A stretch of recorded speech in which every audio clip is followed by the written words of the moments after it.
ಜನತಾ ನ್ಯಾಯಾಲಯ ನಾಳೆ ಲೋಕಸಭೆ ಚುನಾವಣೆ ಇದೆ. ರಾಜ್ಯದ ಜನರ ಮುಂದೆ ಈ ವಿಷಯವನ್ನು ನಾವು ಪ್ರಸ್ತಾಪ ಮಾಡ್ತೀವಿ. ಸಿದ್ದರಾಮಯ್ಯ ಅವರು ಮೊನ್ನೆ ಒಂದು ಮಾತು ಹೇಳ್ತಾ ಇದ್ರು, ಬಸನಗೌಡ ಪಾಟೀಲ್ರು ಬರೀ ಮಾತಾಡೋದು ಕಿರ್ಚೋದು ಮಾಡ್ತಾರೆ, ಏನು ಉಪಯೋಗ ಇಲ್ಲ ಅನ್ನುವಂಥದ್ದು. ಏನು ಸಂದೇಶ ಕೊಡ್ತೀರಿ? ಸಿದ್ದರಾಮಯ್ಯ, ಡಿ ಕೆ ಶಿವಕುಮಾರ್ ಅವ್ರು ಏನು ಮಾಡ್ತಿದ್ದಾರೆ? ಅವರು ಕಿರ್ಚಾಡೋದು ಬಿಟ್ಟರೆ ಈಗ ಕಿರ್ಚದ ಇದ್ದಾರೆ ನೋಡಿ ಬೋಗಸ್ ಬಜೆಟ್ ಮೇಲೆ. 3 ಗಂಟೆ ಒಂದು ಬಜೆಟು 15 ಬಜೆಟ್ ಮಂಡನೆ ಮಾಡೋದಂಥ ವ್ಯಕ್ತಿ 3.5 ತಾಸು ಓದಬೇಕಾ? ಬಜೆಟ್ ಅಂದ್ರೆ ಏನು? ಎಷ್ಟು ಆಯವ್ಯದೆ, ಎಷ್ಟು ಹೋದ ಸಲ ನಮ್ಮದು ಬತ್ತು, ಎಷ್ಟು ಖರ್ಚಾಯಿತು, ಈ ಸಲ ನಾವು ಯಾವ್ಯಾವ ಯೋಜನೆ ತೊಗೊಂಡಿವಿ ಇಷ್ಟೇ ಹೇಳಬೇಕು. 10 ಪೇಜಿಂದ ಇರಬೇಕು. ಮೊನ್ನೆ ನಿರ್ಮಲಾ ಸೀತಾರಾಮನ್ ಅವರು ಲೋಕಸಭೆಯಲ್ಲಿ ಮಂಡನೆ ಮಾಡಿದ್ರು 15 ನಿಮಿಷದಲ್ಲಿ. ಅವ್ರೇನು ಚುನಾವಣೆ ತಳ್ಳಿ ಸ್ಕೀಮ್ಗಳು ಆ ಗ್ಯಾರಂಟಿ ಈ ಗ್ಯಾರಂಟಿ ಕೊಟ್ಟು ಜನರು ಮೋಸ ಮಾಡೋ ಕೆಲಸ ಮಾಡಲಿಲ್ಲ ನರೇಂದ್ರ ಮೋದಿಯವರು. ಒಬ್ಬ ಅನುಭವಿ 15 ವರ್ಷದ ಸುದೀರ್ಘವಾದಂಥ 15 ಬಜೆಟ್ನ ಅನುಭವ ಇದ್ದವರು. ನಾವು 1ನೇ ಕ್ಲಾಸ್ನಿಂದ ಡಿಗ್ರಿ ಆಗಬೇಕಾದ್ರೆ 15 ವರ್ಷ ಬೇಕು. ಅಷ್ಟು ಡಿಗ್ರಿ ಆಗೋ ಟೈಮ್ನಾಗೂ ಮೆಚುರಿಟಿ ಬಂದಿಲ್ಲ ಅಂದರೆ ಸಿದ್ದರಾಮಯ್ಯನವ್ರ ಬಜೆಟಿಗೂ ಮೆಚುರಿಟಿನೇ ಇಲ್ಲ. 3 ತಾಸು 10 ನಿಮಿಷ ಏನು ಒದರಿದ್ರು ನೀರು ಕುಡಿದು ಒದರೋದು. ಅದರಿಂದ ಏನು ಲಾಭ ಆಯಿತು?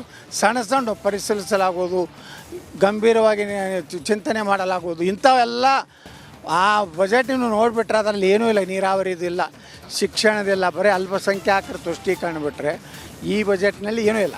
ಪಾಕಿಸ್ತಾನ ಪರ ಘೋಷಣೆ ಕೇಸನ್ನು ಮುಚ್ಚಾಕು ಪ್ರೀ ಪ್ಲ್ಯಾನ್ ಮಾಡ್ತಾ ಇದೆಯಾ ಸರ್ಕಾರ? ಕೆಲವರು ಇವ್ರು ಮುಚ್ಚಿ ಹಾಕ್ಬೇಕಂತೇಳಿ ವ್ಯವಸ್ಥಿತವಾಗಿ, ಇಲ್ಲಾಂದರೆ ಅದು ಭಾಳ ದೊಡ್ಡ ಗಂಭೀರವಾದಂಥ ಮಾಧ್ಯಮಗಳೇನು ತಂದಾವು. ಅದು ಆರೋಪಕ್ಕೆ ಇದು ಸಿಕ್ಬಿಟ್ರೆ ರಾಜ್ಯದ ಜನ ಲೋಕಸಭೆಯಲ್ಲಿ ಸಂಪೂರ್ಣವಾಗಿ ತಿರಸ್ಕಾರ ಮಾಡ್ತಾರೆ ಅನ್ನೋ ಭಯದಿಂದ ಅದನ್ನು ಮುಚ್ಚಾಕುವಂಥ ಕೆಲಸ ಮಾಡ್ತಾ ಇದ್ದಾರೆ. ಫೈನಲ್ ಕ್ವಶನ್ ಕೇಳಿ ಮುಗಿಸ್ಬಿಡ್ತೀನಿ ಗೌಡ್ರೆ. ಆಡಳಿತ ಪಕ್ಷದವ್ರನ್ನ ಎಚ್ಚರಿಸುವಂಥ ಕೆಲಸ ನಿಮ್ಮಿಂದ ಆಗ್ತಾ ಇದೆ. ಈಗಲೂ ಕೂಡ ನೀವು ಸದನದ ಬಾವಿಗಿಳಿದು ಪ್ರತಿಭಟನೆ ಮಾಡಿದ್ರಿ, ಆದರೆ ಸಿದ್ದರಾಮಯ್ಯ ಅವರು ಕ್ಯಾರೆ ಏನಿಲ್ಲ, ಅವ್ರ ಪಾಡಿಗೆ ಅವರು ಉತ್ತರ ಕೊಡ್ತಾ ಇದ್ರು. ವಿಪಕ್ಷ ವಿಫಲವಾಗ್ತಾ ಇದೆ ಆಡಳಿತ ಪಕ್ಷವನ್ನು ಎಚ್ಚರಿಸುವಲ್ಲಿ, ಅಥವಾ ಬಿಜೆಪಿ ಪಾರ್ಟಿಯಾಗಿ ವಿಫಲವಾಗ್ತಾ ಇದೆ? ಯಾವ ರೀತಿ ನೋಡ್ತೀರಿ ನೀವು? ದಪ್ಪ ಚರ್ಮದ ಸರ್ಕಾರ, ಇದಕ್ಕೆ ನಾಚಿಕೆ, ಮಾನ, ಮರ್ಯಾದೆ, ಸ್ವಾಭಿಮಾನ ಯಾವುದೂ ಇಲ್ಲ. ಇವರಿಗೂ ಕುರ್ಚಿ ಒಂದೇ ಬೇಕಾಗಿದೆ.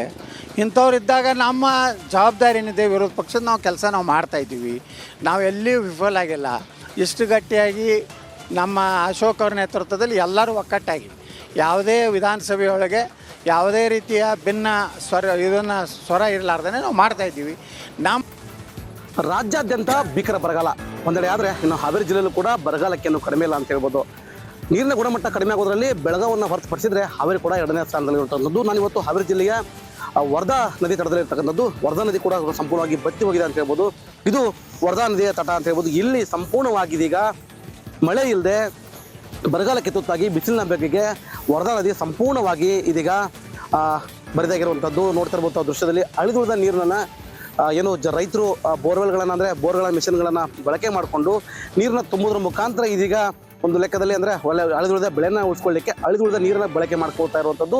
ವರದಿ ಈಗಾಗಲೇ ಸಂಪೂರ್ಣವಾಗಿ ಬರಿದಾಗಿದ್ದಾರೆ ಅಂತ ಹೇಳ್ಬೋದು. ತಾವು ನೋಡ್ತಾ ಇರ್ಬೋದು ಕುರಿಗಾಯಿಗಳು ಕೂಡ ಕುರಿಗಳನ್ನು ಮೇಯಿಸ್ಕೊಂಡು 10 ಕಿಲೋಮೀಟರ್ ದೂರ ಬಂದು ಈ ಕುರಿಗಳನ್ನು ಮೇಯಿಸ್ಕೊಳ್ಳಿಕ್ಕೆ ಮುಂದಾಗ್ತಿರುವಂಥದ್ದು. ಯಾಕಂದರೆ ಕುಡಿಯುವ ನೀರಿನ ಸಮಸ್ಯೆ ಒಂದು ಜನರಿಗೆ ಅಷ್ಟೇ ಅಲ್ಲದೆ ಕುರಿಗಾಯಿಗಳಿಗೆ ಆಗಿರ್ಬೋದು, ಇನ್ನು ಪ್ರಾಣಿ ಪಕ್ಷಿಗಳು ಕೂಡ ಕುಡಿಲಿಕ್ಕೆ ನೀರಿನ ಸಮಸ್ಯೆ ಸಂಪೂರ್ಣವಾಗಿ ಹೆಚ್ಚಾಗಿರುವಂಥದ್ದು ಅಂತ ಹೇಳ್ಬೋದು. ವರ್ಧಾ ನದಿಯ ತಟದಲ್ಲಿರ್ತಕ್ಕಂಥ ಜಾಕ್ವೆಲ್ಗಳನ್ನು ನಿರ್ಮಾಣ ಮಾಡಿದ್ರು, ಆದರೆ ಚೆಕ್ ಡ್ಯಾಮ್ಗಳನ್ನು ನಿರ್ಮಾಣ ಮಾಡದೆ ಇದೀಗ ಅವೈಜ್ಞಾನಿಕವಾಗಿ ನಿರ್ಮಾಣ ಮಾಡಿಕೊಂಡು ಜನರಿಗೆ ಕುಡಿಲಿಕ್ಕೆ ನೀರಿನ ಸಮಸ್ಯೆ ಸರ್ಕಾರನೇ ಮಾಡಿದೆ ಅಂತಂದರೆ ತಪ್ಪಾಗಲಾರ್ದು. Maruti BM, republic Kannada, Haveri.